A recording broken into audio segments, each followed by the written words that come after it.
귀한 찬양 감사합니다. 이 시간 함께 나누실 말씀 열왕기상 18장 30절에서 40절까지 말씀입니다.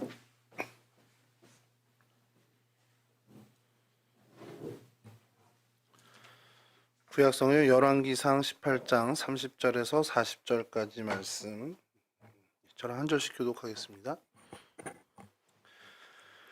엘리야가 모든 백성을 향하여 이르되 내게로 가까이 오라. 백성이 다 그에게 가까이 가매 그가 문드린 여호와의 제단을 수축하되 야곱의 아들들의 집가에 소요를 따라 엘리야가 돌을 이루기를 싫어하니 야곱은 옛적에 여호와의 말씀에 임하여 이르기를 내 이름을 이스라엘이라 하리라 하신지라.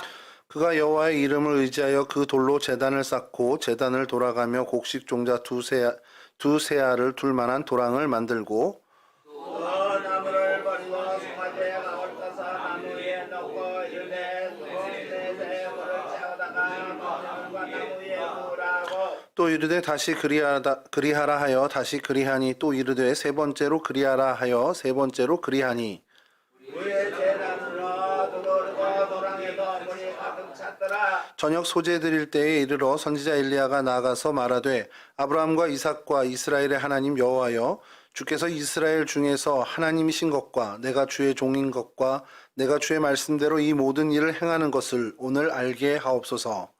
여호와여 내게 응답하소서. 내가 응답하소서. 이 세상에 주 여호와의 하나님이신 것과 그의 마음을 일으켜 주심을 알게 하소서. 이에 여호와의 불이 내려서 번제물과 나무와 돌과 흙을 태우고 또 또랑의 물을 핥은지라. 백성이 보고 때려 말하되 여호와는 하나님이시로다. 여호와는 하나님이시로다 하니 함께 하시죠. 엘리야가 그들에게 이르되 바알의 선지자를 잡되 그들 중 하나도 도망하지 못하게 하라 하매 곧 잡은지라. 엘리야가 그들을 기손 시내로 내려다가 거기서 죽이니라. 아멘. 예, 오늘 우리 성경 속에서 찾아볼 장소는 갈멜산입니다.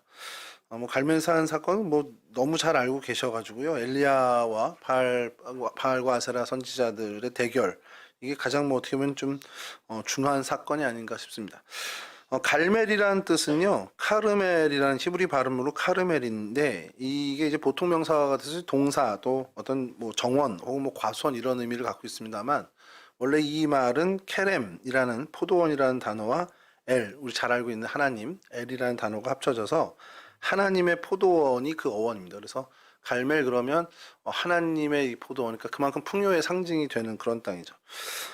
팔레스틴 지중해 그러니까 팔레스틴 땅이 지중해 맞붙은데 이렇게 해안가를 이렇게 하다 보면 지도에 이렇게 저희 포항처럼 이렇게 쏙 튀어나온 데가 하나 있습니다. 매번 저희가 봤을 때인데 지도 좀 보여주시죠. 그러면 고기가 딱 여기 갈멜산이라고 되어 있는 여기에 갈멜산인데 정확히 갈멜 산맥이 저기서부터 시작해서 남동쪽으로 좀 20km 정도 오는 거고요.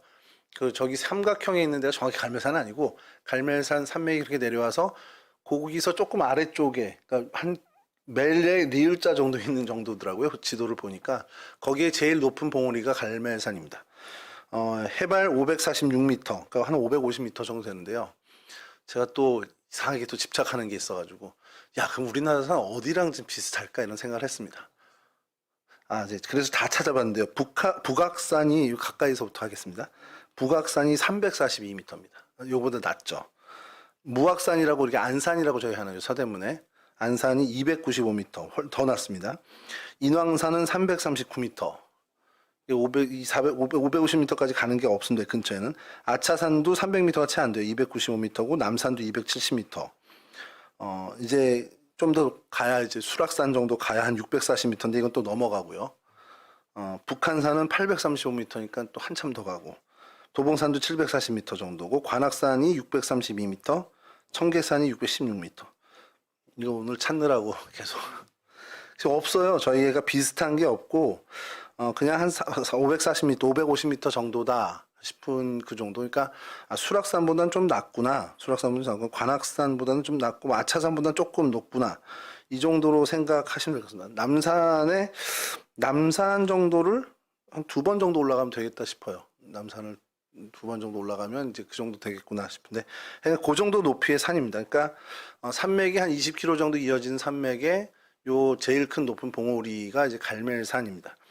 근데 저희가 오늘 살펴볼 그 대결이 있었던 그 재단, 그러니까 이 재단이 있었을 때는 산 정상은 아닐 거 아니에요. 그러니까 산 등성 어디쯤인데 그게 고증에 의하면, 역사적 고증에 의하면 한 480m 정도 선 해발 그 등성, 산 등성이 일어났다 해서 거기에 지금은 기념교회 수도원이 자리 잡고 있습니다. 그것도 사진을 좀 이따 보여드릴 텐데요.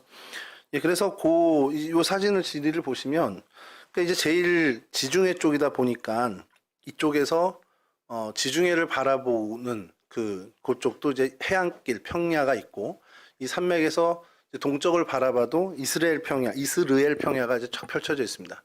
기송강도 펼쳐져 있고, 그래서 이곳이 굉장히 그 비옥한 땅이라는 거죠. 그러니까 뭐 농사도 잘 지어질 수 있고, 그러니까 그러다 보니까 군사적으로도 요충지가 되고, 또 이 산맥 너머에는 또 오늘날에도 유명하지만 항구가 또 이스라엘에서 세 번째로 큰 이제 항구의 도시가 또 있습니다. 그래서 그런 어떤 지형적으로는 굉장히 좀 비옥한 땅.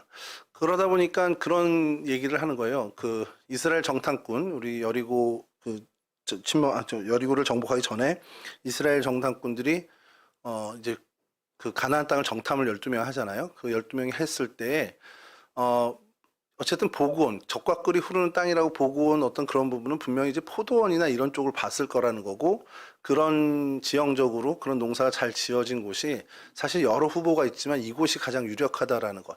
그러니까 정탐꾼 중에 누가 여기 왔다 갔는지 모르지만 이 지역 이스라엘 평야, 또 갈멜산 있는 등성을 보고는 이곳이 정말 적과 꿀이 흐르는 땅이다라고 보고 했을 거라는 것으로 이제 추정을 하는 그런 학자들이 있습니다. 그만큼 여기가 이제 이스라엘 전체 팔레스틴 땅 중에 그래도 그나마 어떤 농사나 여러 부분들, 특히 이제 오늘날에는 항구도 가깝다 보니까 이제 여러모로 이쪽이 이제 발달이 잘 될 수 있는 동네라는 것이죠. 지형적으로 아까 말씀드리지만 이렇게 돌출되어 있는 부분, 이 부분이다 보니까 뭐 지도를 봐도 눈에 좀 띄고요. 그리고 여기가 현재 이제 하이파라는 도시가 있는데, 이게 텔아비브 그리고 예루살렘에 이어서 이제 세 번째로 큰 도시입니다. 그리고 이곳이 현대 오늘날엔 좀 그 의미를 갖는 것이 아랍 기독교인, 그리고 아랍 이슬람인, 그리고 일반 외국인, 또 유대인의 유대교인, 유대 기독교인, 이런 사람들이 다 같이 살고 있는 동네래요. 근데 가장 모범적으로 평화롭게 지금 공존하고 있는 도시라고 합니다. 그래서 그거를 이제 사회학자들은 얘기가 경제적으로 너무 잘 사는 동네라 그래서 싸움이 없는 거다, 뭐 이렇게 얘기를 하더라고요. 이렇게 몇 평을 보니까. 여하튼 그 어떤 영국에서 이제 처음 이제 이 이스라엘 독립을 도울 때 건설한 항구인데, 그쪽이 이제 산업이 발전하고, 또 지금 같은 경우는 이제 방위 산업체가 굉장히 많대요. 그래서 군사 이제 뭐 시설이나 아니면 무기를 이제 제조하는 방산업체들이 많아서 경제적으로 좀 잘 돌고 있나 봅니다. 그리고 그곳에 있는 사람들이 아랍인이든 뭐 유대인이든 또 그 외의 외국인이든 공존해서 잘 살고 있는 어떤 그런 도시가 이 하이파라는 도시라고 오늘날에는 좀 그런 의미를 갖고 있더라고요. 그래서 좀 사진을 한번 다음 보시면, 이곳이 이제 오늘 저희가 살펴볼 뭐 같습니까? 늘 저희가 얘기하지만 얘네들이 돈벌이를 잘하잖아요. 여기가 의미 있는 동네다 보니까 뭘 만들었겠습니까? 예, 또 관광지화를 했습니다. 그래서 원래는 갈멜산 거기 수도원이 있었는데, 그 수도원이 이제 개방이 되면서 이제 관광지로 국립공원식으로 입장료를 받고 사람들이 들어가게 됩니다. 그래서 이 갈멜산 수도원인데, 이제 걔들 이제 언어로 아랍어로 좀 주로 많이 사용을 한다는데, 무흐라카라고 해서 불의 장소라는 뜻을 갖고 있는 그런 지역으로 이제 입장료를 받고요. 들어가면 제일 처음 보이는 게 다음 사진에, 예, 요 사진과 그 다음 사진 보시죠. 예, 입구에 이렇게 돼 있답니다. 뭐 같습니까? 동상이잖아요. 예, 누구 동상이겠습니까? 눈치 딱 채셨을 것 같은데. 이제 뭘 들고 있을까요? 칼을 들고 있습니다. 칼을 들고, 전사님 확대 좀 될까요? 조금?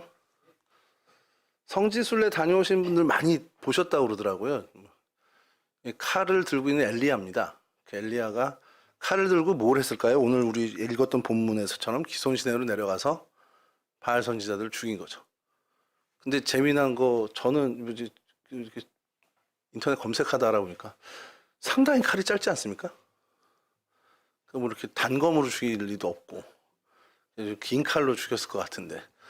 근데 그 블로그에 재미난 설명을 해줬더라고요, 어느 분이요. 거기 가이드가 그러더래요. 하도 많이 죽여서 칼이 닳아가지고 짧아졌다고. 그래서 뭐 블로그에 그렇게 있습니다. 그래서 저는 모르죠. 전 가보지도 않았으니까. 여하튼 이런 동상, 그러니까 엘리야를 기념하는 동상이 있고요. 그러니까 유대교 입장에서도 이건 굉장히 좋은, 어떻게 보면은 그 관광지가 되죠. 여호와 하나님만이 유일한 하나님이다라는 그 유대교인들의 신앙에 정말 어떻게 절정을 보일 수 있다 보니까 관광지로 참 많이 이렇게 개발을 할 수 있는 조건들이 된 겁니다. 그래서 정상에 올라가면 전망대가 있고요. 그 전망대에서 동서남북을 다 볼 수 있는데, 그래서 다음 사진을 보면 이 정상에서 본 이스르엘 평야 사진입니다. 굉장히 넓죠. 이렇게 뭐 농사도 잘 짓고 있고요. 그리고 저곳에 이제 뭐 다볼산도 보이고, 가운데 있는 그 뾰족한 게 다볼산이고, 그 앞이 이제 나사렛신 예수님의 사시던 동네이고요. 그다음에 이제 에발산이 그 너머에 있고, 뭐 이런 식으로 좀 전체를 볼 수 있고요. 다시 한 장 더 넘겨주시면 이것도 이제 가까이에 있는 이스라엘 평야를 세로로 친 건데 이거 잘 안 보이고요. 다음 사진이 이제 반대편인데 저 멀리에 바다가 보이는데 저게 지중해랍니다. 그러니까 여기서 지중해가 전망대에서 보일 정도로 해안가에 있는 거는 맞죠. 그러니까 해안가에서 이렇게 산맥이 있고 그다음에 평야가 쫙 이어지는 어떤 그런 그 지형의 구조를 갖고 있는. 그러니까 이제 뭐 오늘날에는 산업이 발달한 거지만 그 전에는 그래도 농사나 이런 어떤 부분들이 굉장히 좀 유리했던. 그러니까 뭐 물도 풍요롭고 어떻게 사람 살기 좋고 농사 잘 지어지고 목축도 잘 되는.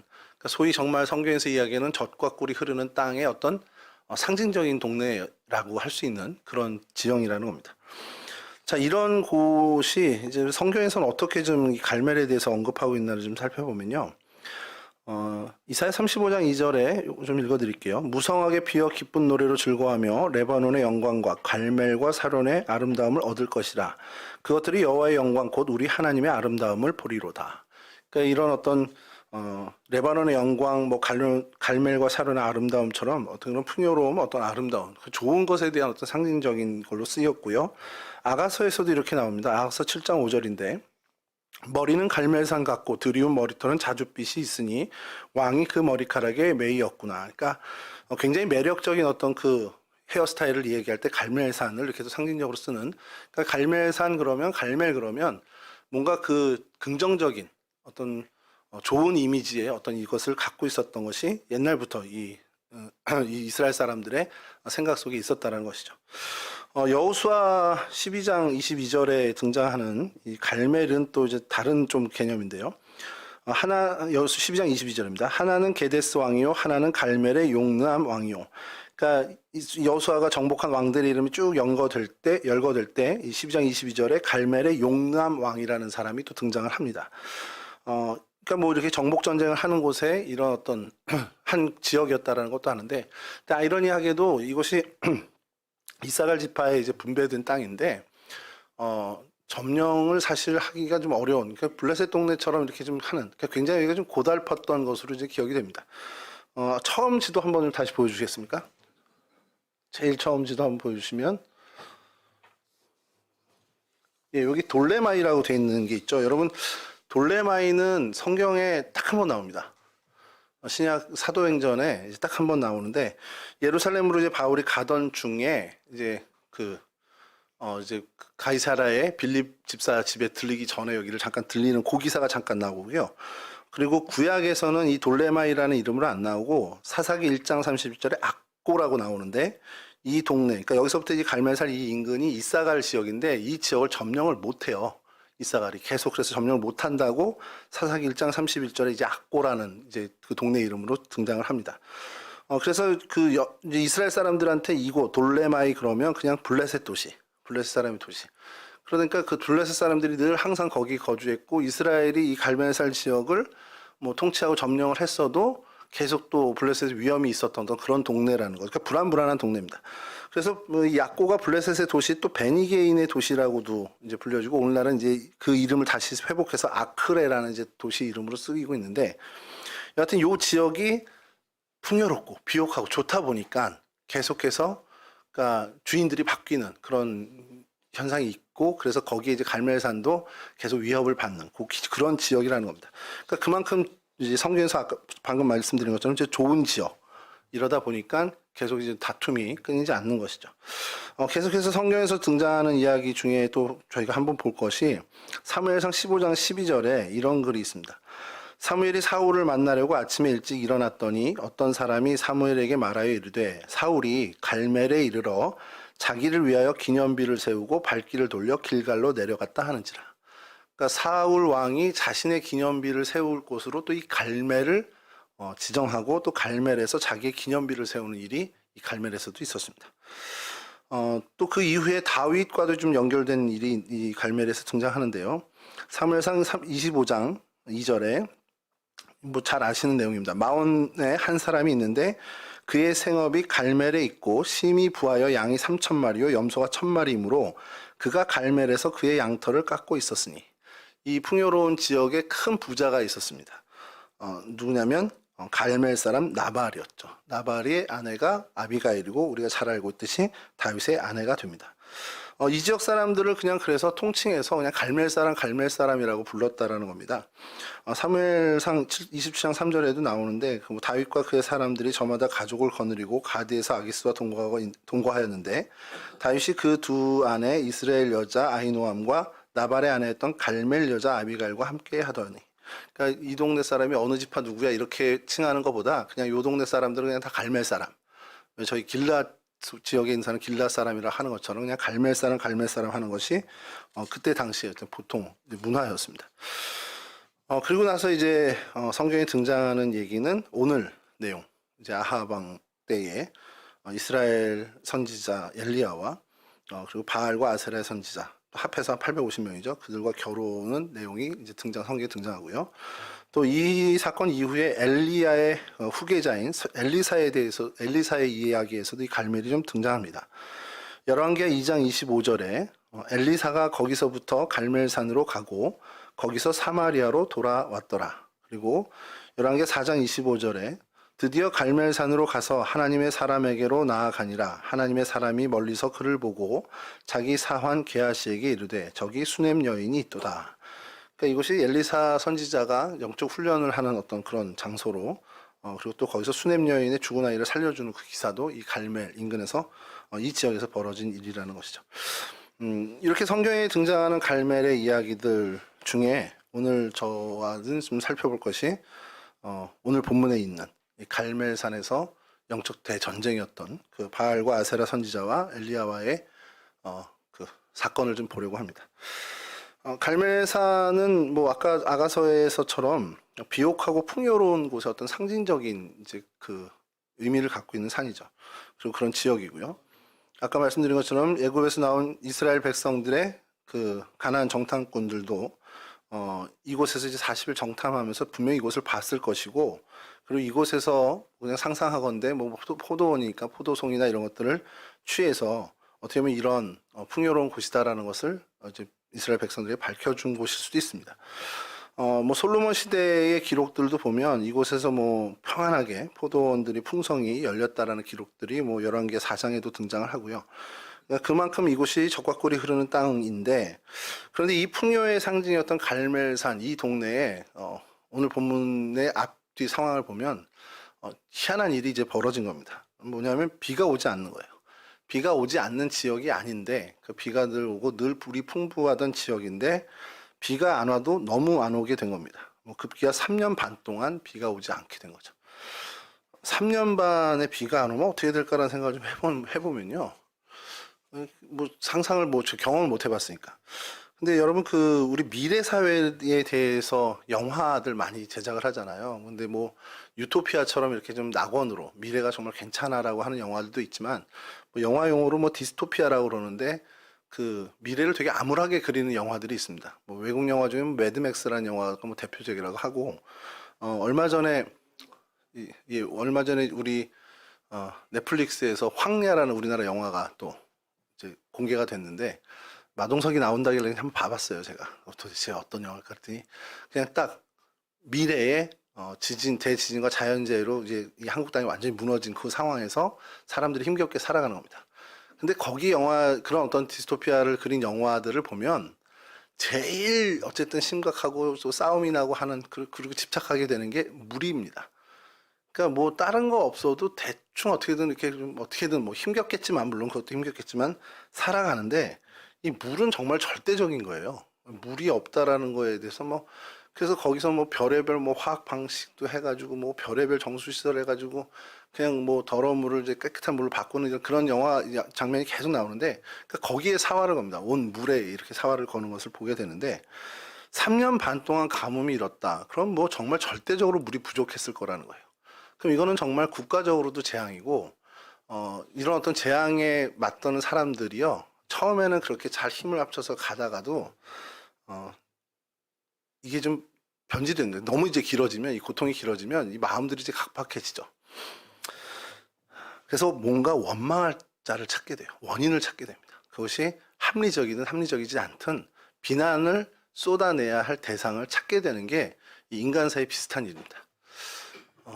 어제 새벽에 제가 안 보려고 정말 안 보려고 다짐하고 다짐했는데 역시 안 보던 사람이 보면 지더라고요. 그래서 봤는데 지고 난 다음에 제 마음에 어떤 마음이 드냐면 아유 수고했다 애썼다 그래도 4강이 어디냐 이게 아니라 어제 축구를 봤는데요. 그 마음에 드는 게 아니라 저도 아니 왜 이래? 왜 이렇게 못해? 그냥 유효 슈팅이 어떻게 한 개도 없어 이런 생각이 막 드는 거예요. 이 정도까지 우리가 못했나? 이제 막 그런데 생각을 낳고 그 생각이 계속 매몰되니까 급기야 어떤 생각이 드냐면요. 저 감독 때문에 이런 생각이 드는 거예요. 감독 때문이겠습니까, 솔직히. 근데 뭔가 저도 원망의 대상을 찾는 거예요. 그리고 왜 웃고 나와? 뭐 이런, 그건 하루 종일 기사가 뜨더라고요. 그래서 아니 지금 심각해 죽겠는데 거기서 웃고 나오면 어떻게 이게 이런 생각. 3년 반 동안 가뭄이 계속됩니다. 처음에는 자기들끼리 정말 뭔가 대책을 세우겠죠. 뭐 강을 어떻게 끌어보자, 강물을 어떻게 해보겠지만 어디 뭐 멀리서 물이라도 길어오자 할 텐데 이 이스라엘 지역, 이 갈멜산 지역, 이 비옥한 곳조차 3년 반 동안 아무것도 할 수 없는 상황이 되다 보니 사람들 사이에는 원망이 생겼을 겁니다. 그리고 그 통치자였던 아합 왕은 그 백성들의 원망을 어떻게든 무마하기 위해서 비난의 대상을 삼아야 될 사람이 필요했을 겁니다. 그러니까 아합은 그 이 모든 일들이 엘리야 때문이라고 사실 분위기를 만들어 가는 겁니다. 엘리야 때문에 발생된 거다. 그러니까 이 애를 죽여야 된다. 이거를 죽여야 이 재앙이 끝난다. 이게 이게 아합의 기본적인 어떻게 보면 당시의 통치 기조였습니다. 자, 근데 우리는 알죠. 진짜 가뭄의 이유가 엘리야에게 있었냐? 그게 아니라는 겁니다. 진짜 가뭄의 이유는 아합의 아내인 이세벨이 가져온 바알과 아세라의 우상 숭배 때문이었다는 거죠. 우리는 정확히 그걸 알고 있습니다. 그러면 이제 하나님의 입장, 우리가 이제 신앙의 입장에서 봤을 때 우상 숭배와 가뭄을 어떻게 연결 지을까? 왜 그러면 하나님은 이 우상 숭배에 대한 징계로 가뭄을 내리신 걸까? 이 생각을 해볼 필요가 있죠. 온 천지가 바알과 아세라 숭배에 몰두하게 된 이스라엘입니다. 그러니까 이세벨로 인해서 그리고 아합 왕으로 인해서 이 일이 벌어지게 됐죠. 모온 천지 이스라엘 백성들이 사리분별을 못하고 그냥 분위기에 휩쓸려서 정말 어떻게 보면 아세라와 바알의 숭배자들이 되어버린 거죠.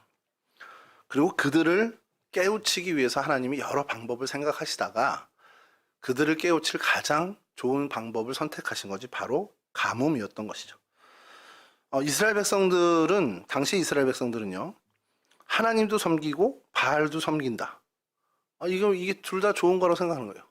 제가 이 생각을 해봤어요. 저희 신앙으로는 도저히 이게 받아들여질 수가 없잖아요. 어떻게 하나님을 섬기는데 바알을 같이 섬겨?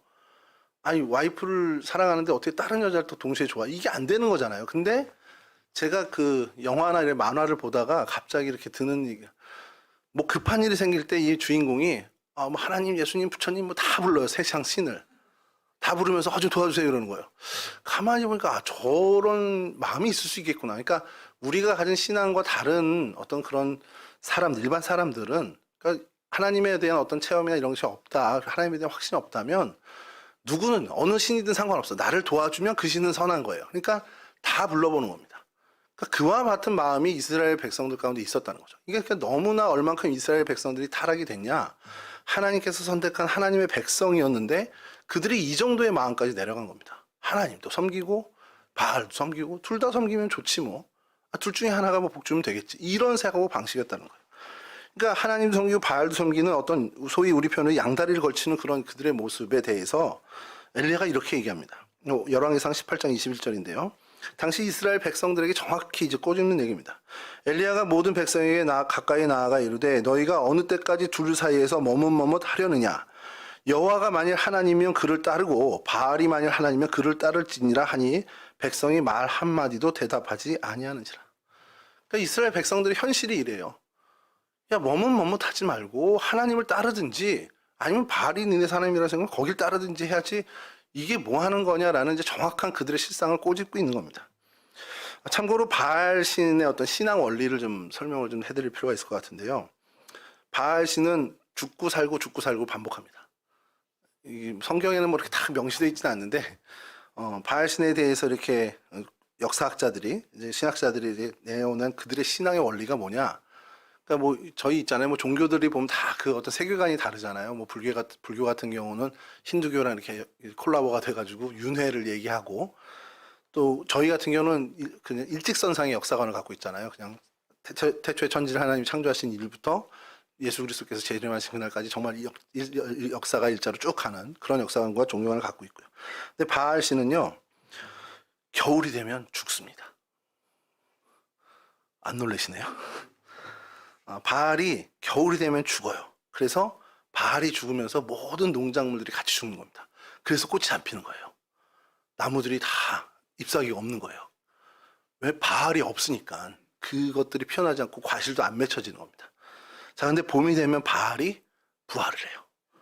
부활을 하니까 꽃도 펴요, 열매도 펴요, 이렇게 되는 겁니다. 막 잎사귀가 살아나는 거죠. 생물들이 막 움트죠. 그리고 나서 바알이 아세라 신과 결혼을 해요. 봄이 되면. 교합을 하면 새로운 생명이 인트되는 거예요. 그래서 온 산지 사방에 막 꽃이 피고 열매가 맺혀지고 하는 겁니다. 이게 바알 종교의 신앙 원리입니다. 자, 그러면 어떻게 해야 돼요? 이 바알을 섬기는 이들은 바알을 따라하는 겁니다. 겨울엔 잠잠히 있다가 바알이 막 생명을 아세라 신과 결혼해서 막 할 때 자기들도 계속 교합하면서 온갖 그 난잡한 일들을 다 하는 거죠. 그게 바알 신의 원리입니다. 그러니까 계속 그것이 선한 거예요. 그런 생산을 하는 것이 무조건 선한 겁니다.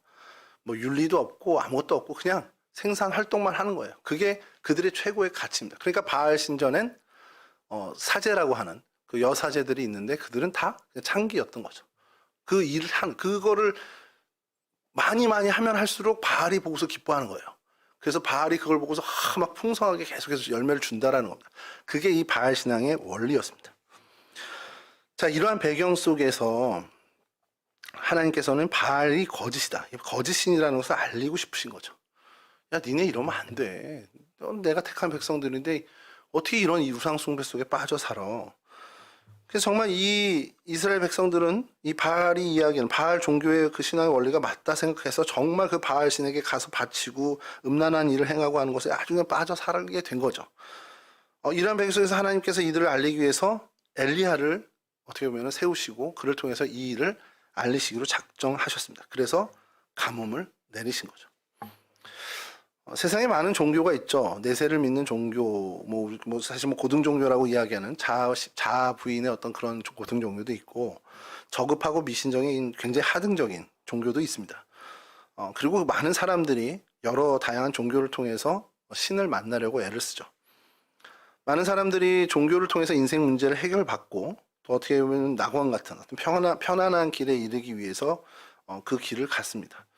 엘리야 당시 이스라엘 사람들도 마찬가지였죠. 그래서 그들은 자신들의 삶의 편안함을 위해서 바알을 그리고 아세라 신을 섬겼던 거죠. 다른 목적이 아닙니다. 사실은 무슨 내세의 피안을 위해서 이런 게 아니라 정말 자신들의 현세의 편안함과 풍요로움을 위해서 이 바알과 아세라를 섬겼습니다. 근데 정말 그렇게 섬기는 게 어떤 힘을 발휘하냐라는 거죠. 그게 아니라는 거죠. 그들은 아무 힘이 없습니다.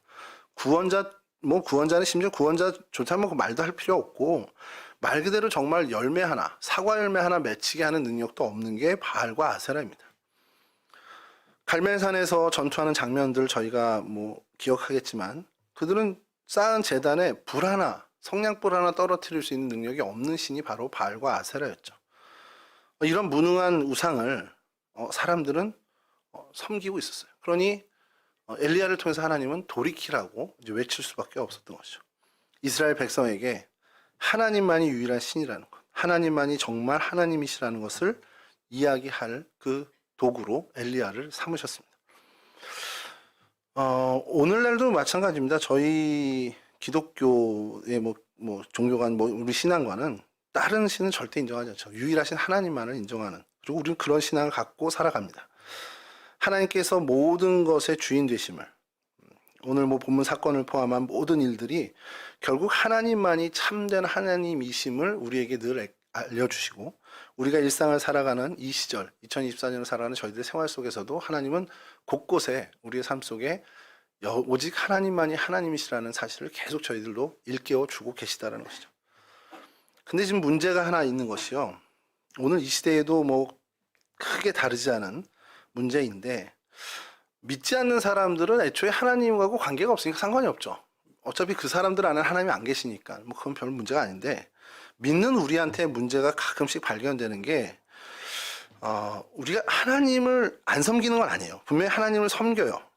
섬기지 않진 않는데 하나님을 섬기면서 겸해서 동시에 뭘 또 쥐려고 할 때가 많다는 겁니다. 그러니까 하나님만 섬기면 좋은데 하나님도로 바뀌는 때가 그러니까 너무는 아니지만 가끔 있다라는 거예요. 그래서 여러분 그런 생각을 좀 해봐요. 구약 당시에, 그러니까 지금 이 아합 시대도 그렇고 그 전 시대도 그렇고 다윗 시대도 좋고요, 아니면 아합 이후의 시대도 좋고, 그 구약 성경 이스라엘 민족들을 생각해 볼 때, 그 팔레스틴 지역의 작은 나라지만 이스라엘 민족이 거기 살고 있었잖아요.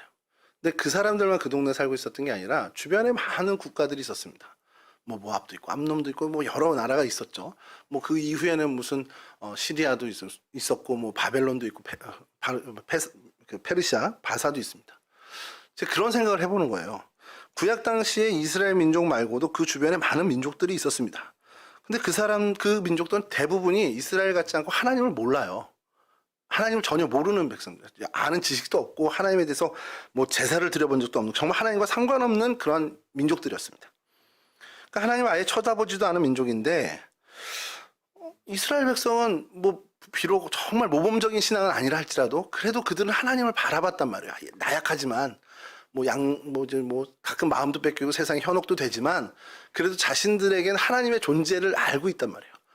우리 조상들에게 이렇게 했던 하나님, 그리고 대대로 내려왔던 그 신앙에서 어쨌든 여호와 하나님이란 존재를 알고 아주 모범적인 신앙생활을 못했다 할지라도 그래도 섬기로 애를 쓴 게 있단 말이에요. 그러면 한번 보시자는 거예요. 하나님께서 볼 때 미약하고 자꾸 유혹에 빠지긴 하지만 하나님의 백성이라고 스스로 여기면서 그래도 하나님 의식하고 하나님 섬기는 흉내라도 내고 그렇게 사는 이스라엘 민족이 이쪽에 있고, 아예 하나님은 생각도 안 하고 관심도 안 갖고 하나님이 뭔데 이렇게, 그러니까 하나님의 아예 존재 자체를 무시해버리는 이런 민족이 있어요. 그럼 여러분들이 볼 때 어느 쪽이 그나마 그래도 좀 나을까요? 하나님 보시기엔. 저는 이런 상황에서 그래도 내 새끼가 낫지. 아무리 좀 연약해도. 전 그런 생각이 드는 거예요. 그래서 그래도 아예 하나님과 무관하게 정말 하나님과 정말 아무것도 관련이 없는 그런 민족보다는 나약하고 연약해도 그래도 하나님 섬기려고 애쓰고 흉내라도 내려고 하는 이스라엘 백성이 그래도 하나님 보시기에 나은 민족 아니야? 이런 생각이 든 겁니다. 물론 그럴 것 같아요. 근데 문제는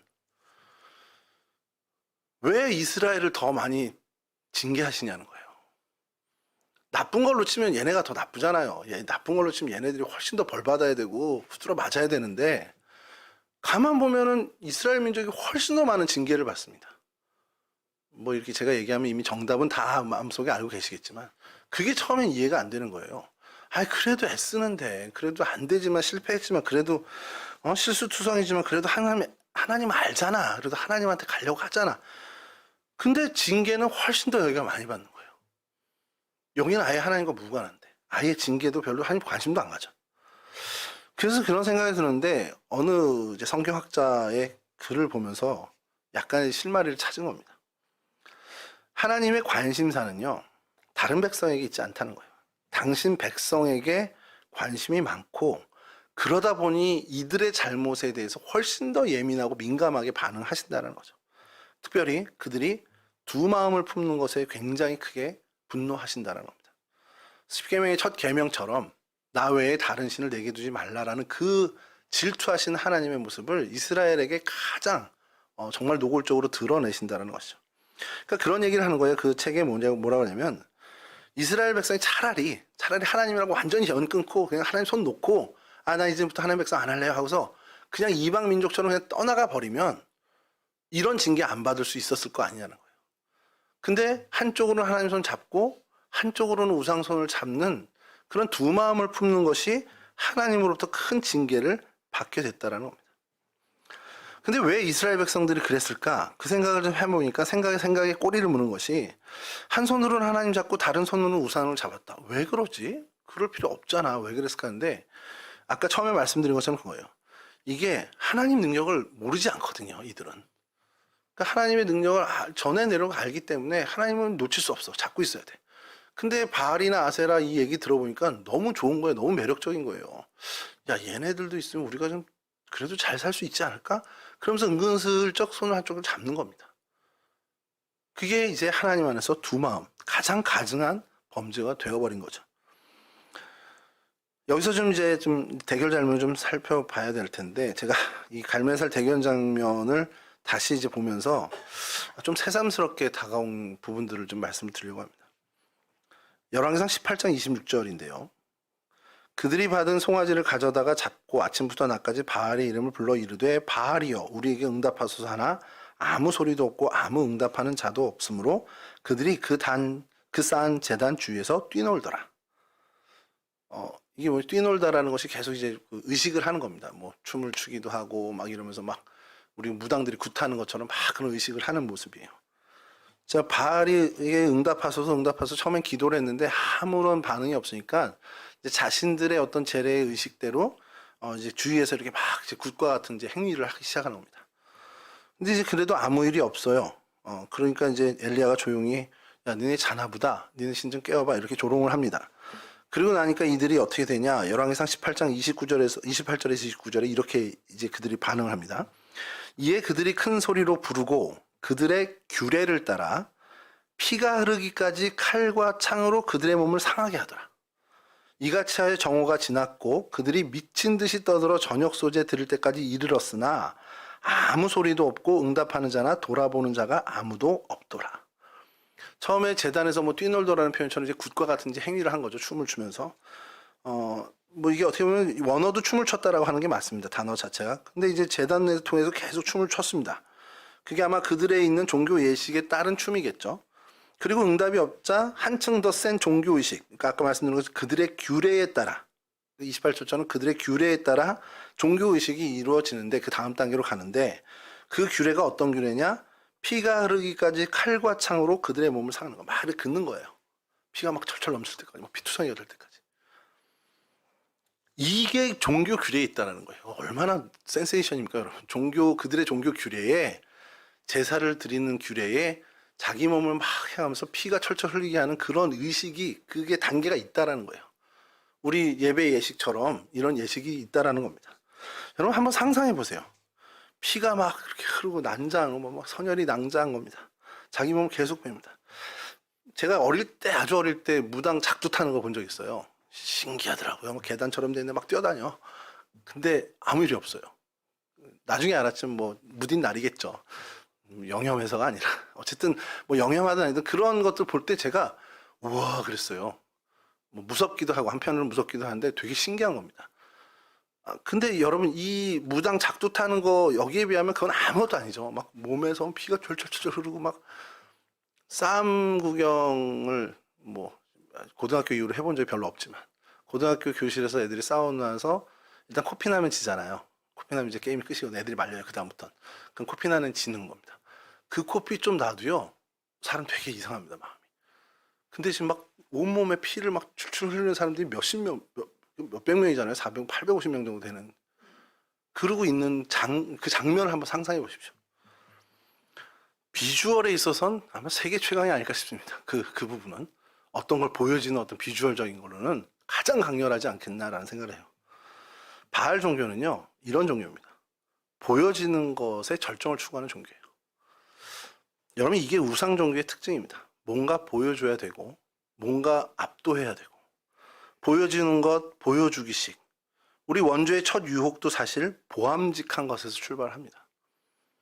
여러분 이게 우상 종교의 특징이라는 거예요. 근데 그 반에 엘리야의 기도는 어떤지 한번 보시죠. 열왕기상 18장 36, 37절인데요. 우리 본문에 읽었던 건데 저녁 소재 드릴 때에 이르러 선지자 엘리야가 나가서 말하되 아브라함과 이삭과 이스라엘 하나님 여호와여 주께서 이스라엘 중에서 하나님이신 것과 내가 주의 종인 것과 내가 주의 말씀대로 이 모든 일을 행하는 것을 오늘 알게 하옵소서. 여호와여 내게 응답하옵소서. 내게 응답하옵소서.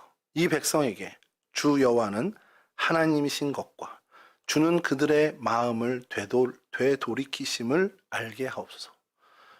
하나도 눈에 띄는 게 없습니다. 그저 하나님 앞에 가서 정말 진심 어린 하나님 앞에 간구한 정말 단순한 기도 외에는 보이지 않습니다. 보암직한 것, 비주얼적인 면에 어떤 매력적인 것 전혀 없습니다. 그냥 정말 밋밋하기까지 합니다. 그러나 그 기도와 부르짖음엔 영적 힘이 있었죠. 이게 야훼 종교, 오늘날 기독교입니다. 이게 진짜 기독교입니다. 눈에 보이는 매력적인 거 하나 없어요. 기독교는 없습니다. 사실은 보이지 않는 하나님을 섬기다 보니 보이는 게 없어야 맞는 거예요. 근데 너무 그게 밋밋하니까 그냥 조금 이제 비주얼적인 것도 저희들이 가미를 하는 걸 수도 있는데 원래 기독교는 이런 매력적인 눈에 보이는 것이 하나 없다라는 겁니다. 본래 기독교가 그렇다라는 거예요. 보이지 않는 하나님을 섬기다 보니까 눈에 보여지는 것들이 아니라 영적인 교통, 믿음으로 보는, 영안으로 보는 그 믿음으로 하나님을 만나는 것이 우리 기독교라는 거죠. 그러니까 인간적인 어떤 기준이나 인간적인 눈으로는 이 기독교는 매력적인 게 하나도 없습니다. 찾아볼 수 없다는 거예요. 여러분 교회 역사를 좀 저희가 보면요. 이 교회 역사는 참 이것과 많이 싸웠던 것 같아요. 눈에 보이는 매력적인 게 없으니까 이제 호소력이 없다고 생각을 한 것 같아요. 그러니까 보암직한 것들을 위해서 얼마나 많이 애를 썼는지 몰라요. 카톨릭이 그 절정으로 정말 타락했던 그 시절에 성상숭배는 뭐 최고조를 달했고요. 예배당을 꾸미는 것, 예배당을 정말 건축하는 일에 온갖 치장을 다하는 것에 온 교회가 힘을 다해서 몰입을 했습니다. 예배당을 그리고 예배 형식을 얼마나 보암직해 하려고 애를 썼는지 중세 그 타락의 절정의 시절은 거기에 온통 신경을 썼던 것 같아요. 그래서 뭐 그 건축 비용을 하기 위해서 면죄부까지 팔고 이랬다는 것이죠. 이런 생각을 하다가 교회 역사에 참 그래 우리는 보이지 않는 하나님을 섬기는 그런 종교인데 왜 보이는 것에 이렇게 매달렸을까? 사람 눈에 어떻게 보면 호소력을 갖기 위해서 한 거겠죠. 그래서 카톨릭이 그렇게 계속해서 보이는 것에 치중해서 타락해 갈 때 이제 종교개혁이 일어납니다.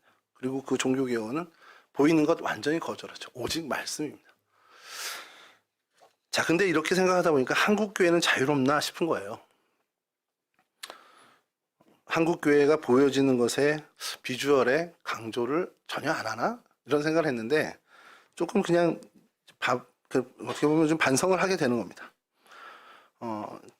일전에도 한번 말씀드린 적이 있는데 찬양 예배를 한번 갔어요. 뭐 코로나 이후 끝나고선 오랜만에 다시 재개가 돼서 갔는데 제가 좀 갔다 오면서 은혜도 됐지만 한편으로 좀 씁쓸했던 것이 내가 지금 찬양을 드리고 온 건가 콘서트를 보고 온 건가 이런 생각이 드는 거예요.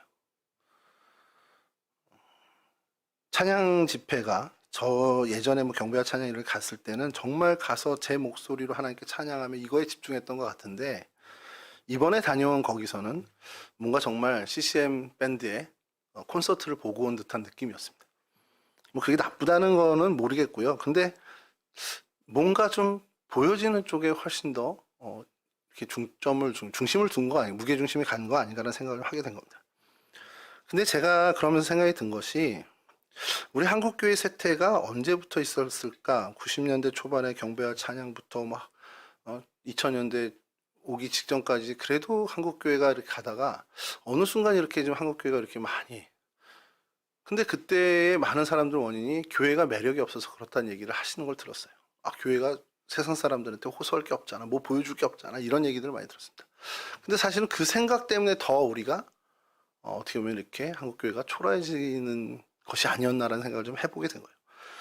토저라는 신학자의 책이 있습니다. 예배인가 쇼인가라는 책이 있는데 저한테는 굉장히 많이 반향을 줬던 책입니다.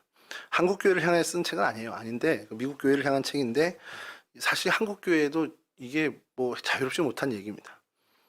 한국 교회의 방향이 좀 바뀌어야 되지 않겠냐. 보여지는 매력을 가지려고 하지 말고 매력 없어도 뭐 볼 거 하나도 없어도 정말 그 안에서 진짜 보이지 않는 하나님을 믿음으로 만나고 그분을 발견하고 그분을 경험하게 하는 일에 더 집중해야 되는 것 아닌가라는 거예요. 제가 요즘 담임 목사님 말씀에 굉장히 좋은 것 중에 하나가, 마음에 너무 좋은 것 중에 하나가 우리 사이에 하나님 나라를 읽어가자는, 난 너무 좋은 거예요 그게.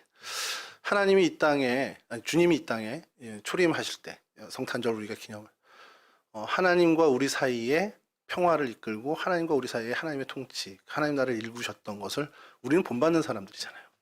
그래서 우리 사이사이에 하나님 나라를 일구어가는 것. 아, 이게 진짜 우리가 지금 해야 될 일이다. 이런 생각이 너무 강렬하게 드는 거예요. 안 보여지면 어떻습니까? 우리가 매력적인 거 없으면 어때요? 뭐 사실 제가 이렇게 서 있는데 뭐 이게 유튜브 나가지만 무슨 매력이 있겠습니까? 뚱뚱한 사람 앞에 서가지고 막 말씀하고 뭐 PPT도 없고 아무것도 없고 영상도 없는데. 근데 원래 기독교가 이렇다는 거예요. 우리가 보여주는 것에 최선을 다하는 것이 아니라 정말 하나님이 우리의 하나님이신 것, 우리가 하나님의 백성인 것, 우리가 하나님의 종인 것, 그리고 우리가 하나님의 말씀대로 이 모든 일을 지켜 준행하고 있다는 것. 그래서 모든 백성이 하나님께서, 정말 여호와 하나님께서 하나님 것을 알게 하셔서 그들에게 돌아오게 하는 것, 이게 우리의 신앙 여정의 정말 답니다. 더도 덜도 없는 다 이겁니다. 하나님께 집중하는, 그래서 정말 하나님이 하나님이신 것을 드러내는, 뭐 보여지는 거 하나 없으면, 시선을 끄는 거 하나도 없어 상관없습니다. 우리의 진심과 우리의 중심이, 우리의 기도가 이것에 늘 집중되어 있고, 그래서 하나님 나라를 일구어 가는 것에 최선을 다하는 삶을 살면 우리는 그걸로 끝이에요. 그거는, 그 다음 일은 정말 하나님 소관입니다. 우리 게 아니에요. 우리가 해야 될 것은 그저 묵묵히 우리가 하나님이 우리의 하나님이신 것, 우리가 하나님의 백성인 것, 우리가 하나님 말씀대로 행하는 것, 그리고 모든 사람들이 진짜 하나님이 하나님이시구나 라는 것을 깨닫게 돌이키게 하는 그 하나님의 일을 위해서만 집중하는 교회로 나가면 된다는 겁니다. 오늘 뭐 갈멜산 이야기를 좀 하다가 좀 이렇게 방향이 이렇게 됐는데요. 하나님께서 우리에게 원하시는 것이 무엇이겠습니까? 오늘 본문에 있는 그 백성들이 여호와 그는 하나님이시로다, 여호와 그는 하나님이시로다, 이 고백을 했던 것, 이 고백을 이끌어내는 도구들이 되는 저희들이 되기를 하나님이 기대하신다는 거죠. 그것은 뭐 보여지는 어떤 화려한 세상의 어떤 매력을 끌고 사람들에게 와, 저 교회가 뭐가 있겠구나 이런 것이 아닙니다. 진짜 엘리야의 기도처럼 우리가 정말 하나님을 온전히, 정말 하나님만 정말 섬기는 신실한 믿음의 자세로 이 일이 이루어진다는 사실이죠. 오늘 이 시대를 살아가는 저와 여러분, 정말 우리가 세상에 볼 게 너무 많습니다. 세상에 현혹될 게 너무 많은데 그 모든 것들에 눈 돌리지 말고 정말 하나님만 바라보고 하나님께만 소망을 두고, 그래서 우리의 삶의 자리에서 하나님 나라를 일구어 가는데 최선을 다하는 그런 저와 여러분들 되실 수 있기를 주님의 이름으로 간절히 축원합니다. 우리 찬송 한 장 하겠습니다. 찬송가 341장 부르신 후에 우리 주님 가르치신 기도로 마치도록 하겠습니다. 찬송가 341장입니다.